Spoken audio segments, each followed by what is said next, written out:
जयपाल उगारे यांच्या ऊसाच्या 86-032 ह्या व्हरायटीच्या प्लॉटमध्ये आहोत. ह्या प्लॉटमध्ये आपण 2 अळवण्या, हेनिंग सोल्युशन आणि मार्क सोल्युशन अशी घेतलेली आहे. त्यानंतर आपण 4 फवारण्या घेतलेल्या आहेत. स्प्रिंजल, ओनिल, लिबिंग अशा फवारण्या आपण इथे घेतलेल्या आहेत.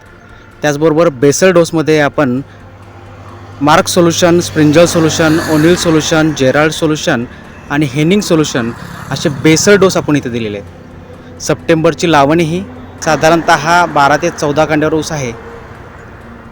अनिल उगारे साहेब आपल्यासोबत आहेत, त्यांना विचारू आपण. हेनिंग फवारणी अळवणी वापरली त्यामुळे आमचे कांदे आले आहे. 12-13 कांदे आलेले आहेत. ऊस एक नंबर आले आहे. पाण्याची रुंदी इतर तुम्ही काही बघू शकता.